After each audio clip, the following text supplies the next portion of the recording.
Hello friends, so welcome to the second lecture from vector calculus, and in this lecture I will talk about gradient of a scalar field, and then we will learn what we mean by directional derivative. So first of all, let me define the gradient of a scalar field, but before that let me introduce you the del operator. So here I am going few definition.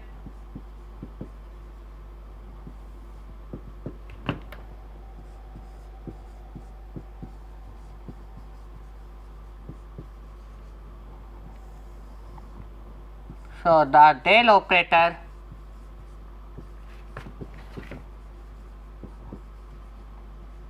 is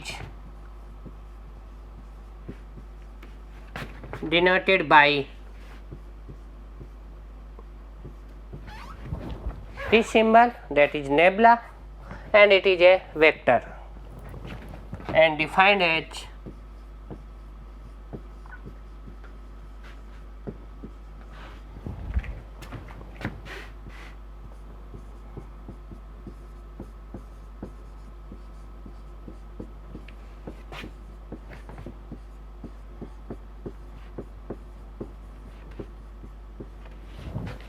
okay. So with this operator we will define our gradient of a scalar field.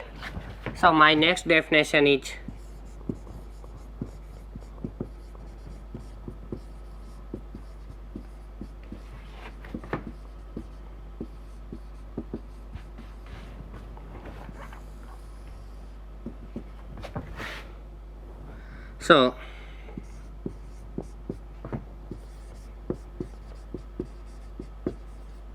let phi be a scalar function of x, y and z.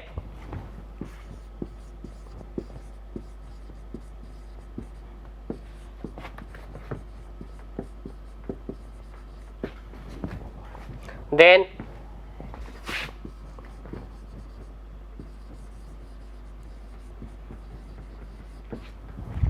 gradient of phi is denoted by simply grad phi or del phi, and given as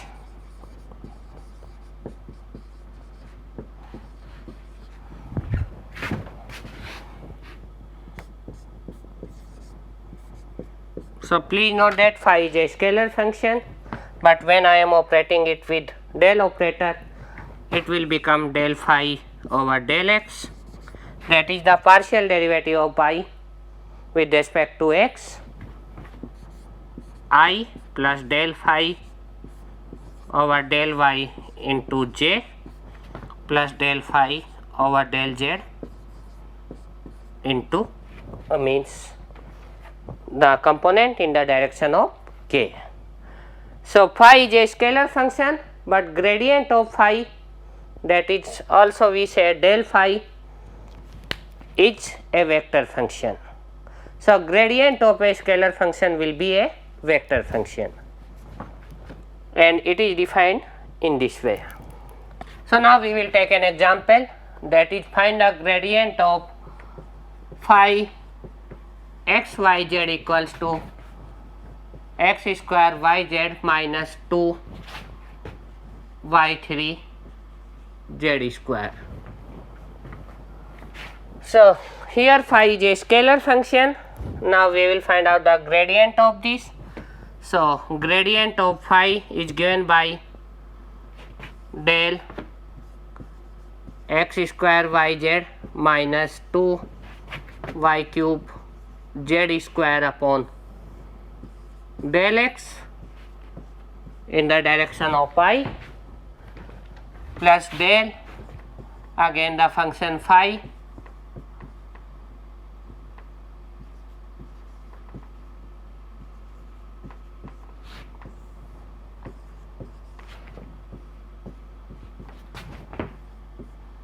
and the same in the direction of k.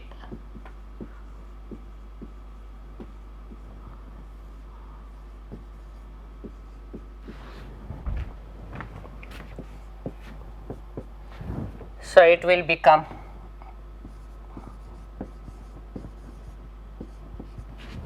the I component will become 2xyz plus y component will become x square z minus 6 y square z square j, and k component will become x square y minus 4 y cube z. So in this way we can calculate the gradient of a scalar function. If someone asks you what will be the gradient at a point x equals to 1, y equals to 1, z equals to 1, so at point 1 1 1 it will be given as a vector 2i plus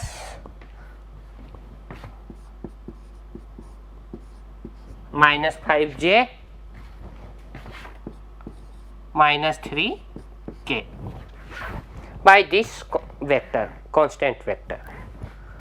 The another important concept where we will make use of gradient, and I will make use of this gradient later on in the concept of directional derivative.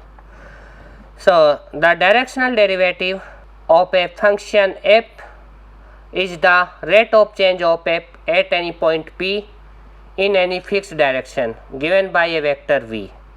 So I will denote it as capital D, v in the subscript, and f. So dvf or df over ds.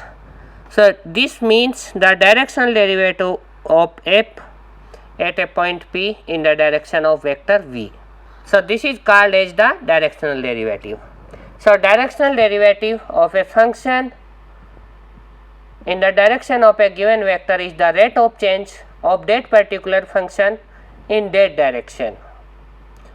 For example, the partial derivative of a function f with respect to x, that is del f over del x, is the directional derivative in the direction of vector I.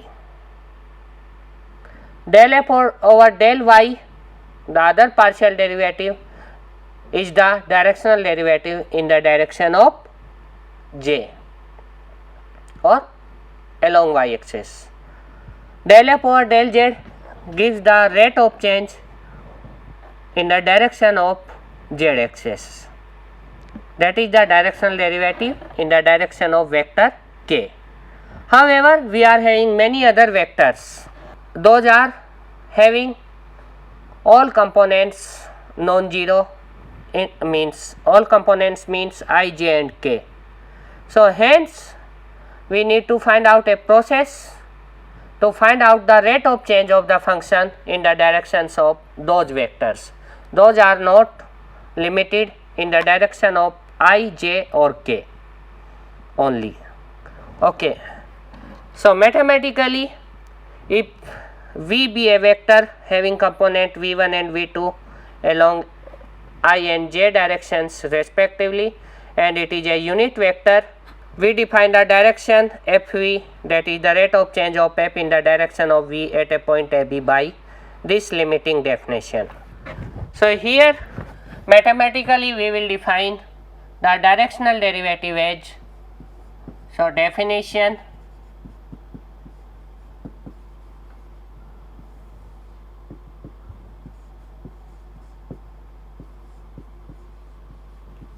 so let f be a scalar function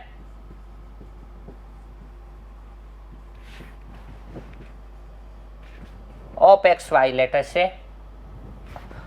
I am defining it in a plane only. So f be a scalar function. Now the directional derivative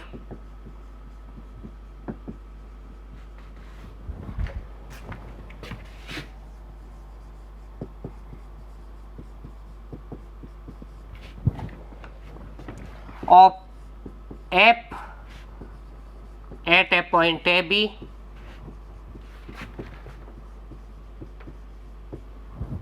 so better you mention here f of xy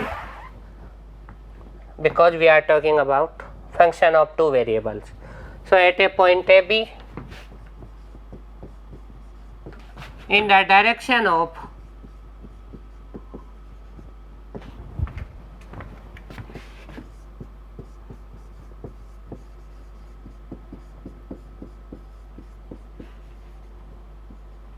unit vector, let us say V, which is given as V1I plus V2j, is defined as so D in the direction of V. So here V is a unit vector. Limit h tending to 0 f of a plus hv1 b plus hv2 minus fab upon h. So this is the mathematical definition of directional derivative. So directional derivative at a point AB in the direction of unit vector V exists if this limit exists, otherwise they don't exist. Now let us take an example and then we will generalize this concept in terms of gradient.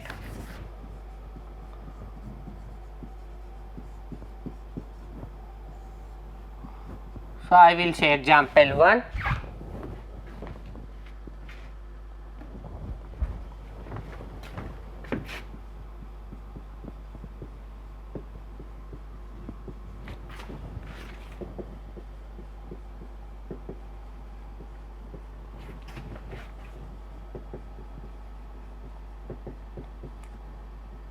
So find the directional derivative of f of xy, which is defined as x plus y square at the point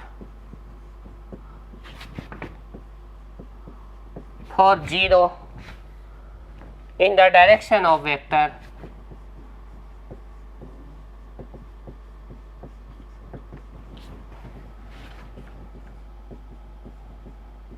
one by 2 I plus let us say root 3 by 2 j. So basically we need to find out the rate of change of this function at this point in the direction of this vector. So let us try to obtain the solution of this example. So here this one. So please note that here V is a unit vector. Okay. So we no need to make it as a unit vector. If it is not a unit vector, first of all we need to find out unit vector, because in the definition we have used the unit vector. So now directional derivative of f in the direction of V at a point AB. So point is here 0 is given as limit h tending to 0 f of a plus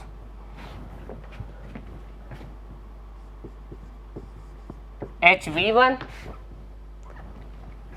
b is 0 here, so root 3 by 2 h, so b plus hv2 minus f 40 that is fab upon h. this equals to limit h tending to 0. So 4 plus half h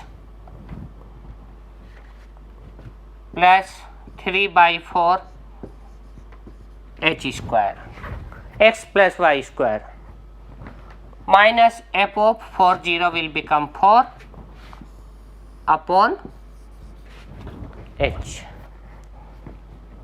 So this comes out to be 1 by 2 because 4 will be cancelled out, so it is half.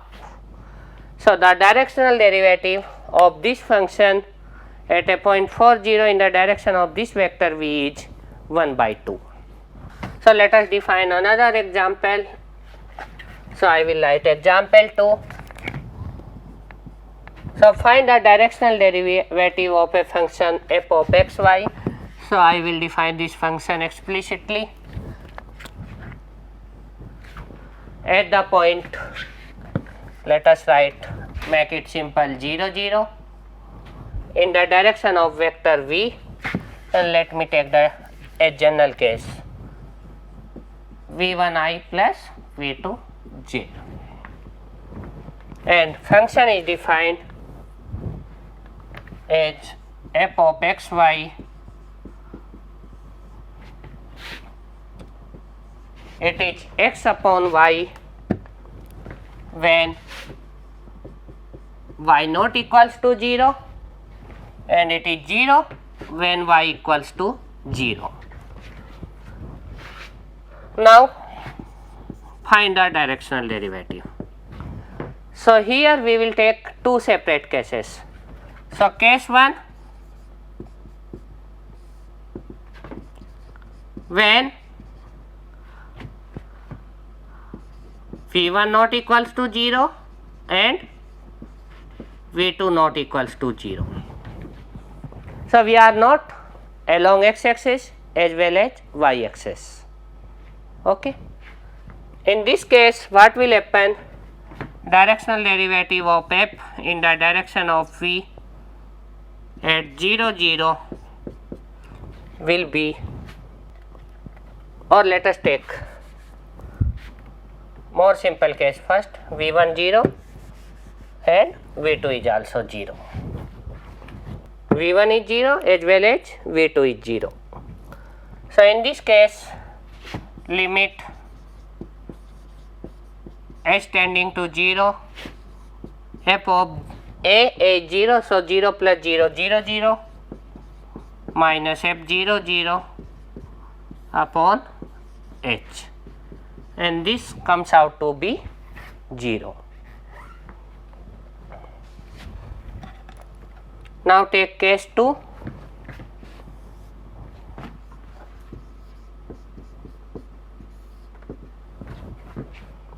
If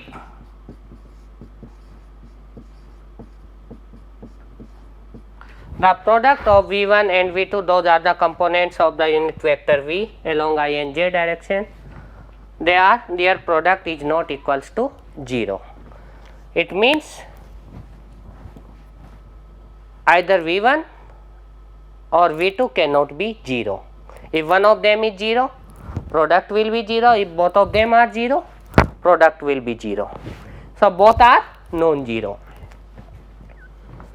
So this is the general case. We are not going along axis, okay, x or y axis.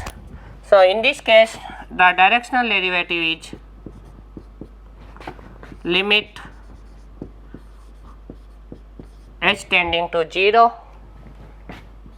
f of hv1 hv2 minus f 0 0 upon h. So as you know, v1 is not 0, v2 is not 0. So we have to consider this case of the definition of f of x y. So it will become limit h tending to 0, 1 upon h. I have taken this h out.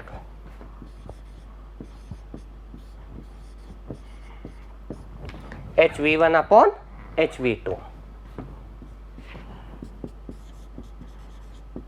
So, limit h tending to 0, v1 upon v2h, and you know this limit does not exist.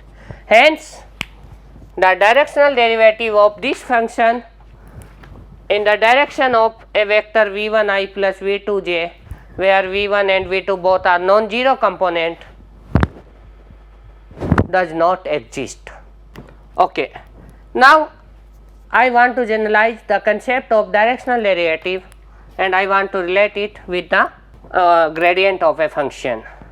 So, if the function f is differentiable, here differentiable means because f is a function of several variable. So, if f is having the total derivative, okay, then we can write the directional derivative as the gradient of f and dot product of this with the unit vector v, and that is coming from this limiting definition only. So, what I want to say, if f is differentiable,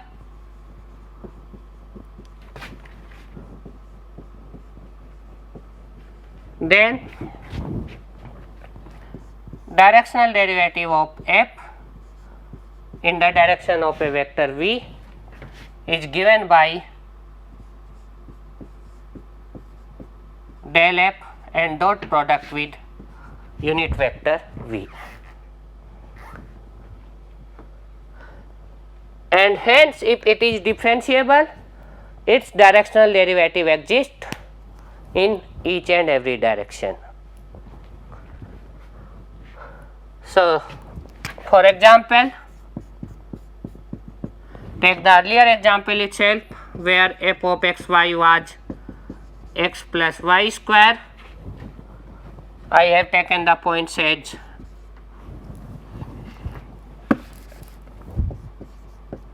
for 0 and vector was 1 by 2i plus root 3 by 2j.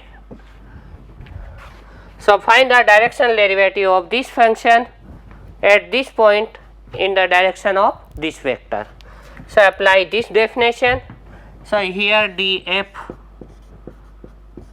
at for 0 will be grade f and grade f will become I plus 2yj, and this is at the point for 0.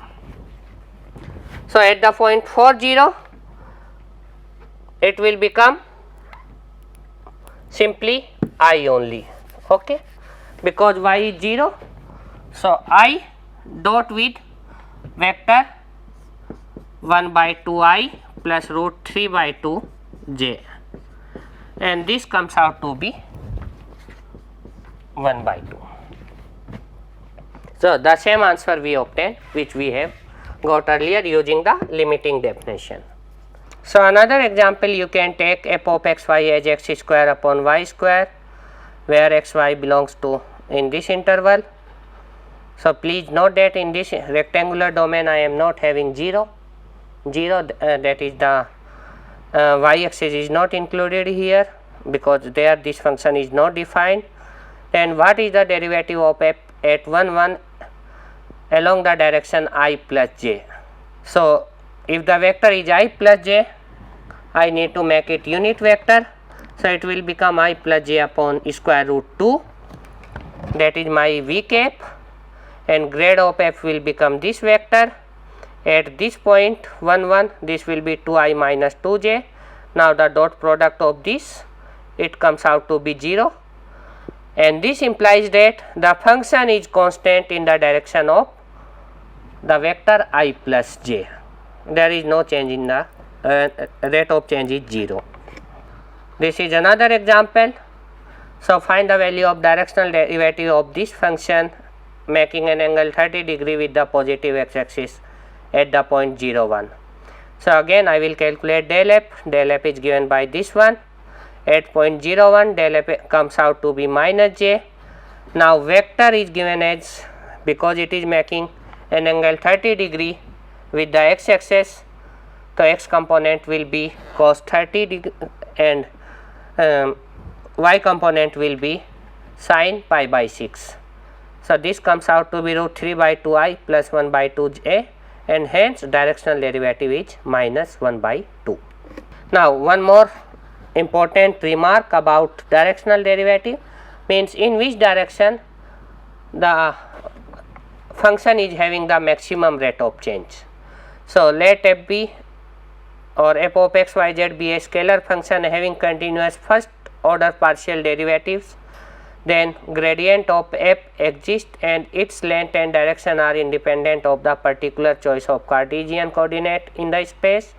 If a point P, the gradient of f is not the 0 vector, it has the direction of maximum increase of f at P. So, let us see the proof of this. So, here we are taking f as a function of several variables. So, we know that the directional derivative of f in the direction of a unit vector u is given by gradient of f dot product with unit vector u, and as we know that the dot product of two vectors a and b is given by magnitude of a multiply with magnitude of b multiply with cos theta, where theta is the angle between these two vectors a and b. So, in the same way we can write this particular thing as the magnitude of gradient of f magnitude of u into cos theta. We know that u is a unit vector, so the magnitude of u will become 1. So, this can be written as magnitude of gradient of f multiply with cos theta. So, now we have to see that where we are having the maximum value of this particular thing, because the maximum value will give you the maximum rate of change of a function f. So, we can notice that the cos theta is between minus 1 to 1. So, the maximum value of this will be magnitude of gradient of f, and minimum value will be minus magnitude of gradient of f. So, when theta equals to 0, cos theta will become 1 and we will get the maximum value of this. So, maximum rate of change will occur in the direction of the gradient of f. Again, when we take theta equals to phi, that is when u and gradient of f are in opposite direction, then cos theta will become minus 1 and hence the rate of change will be minimum in this case. So, let us take this example. So, find the gradient in which the function f of x y sin x plus e raised to power y minus 1 has the greatest rate of change at the point 0 1. So, as I told you, it will be in the direction of del f. So, here del f is given at point 0 1 as I plus j. So, answer will be the maximum or greatest rate of change of this function at this point will be in this direction.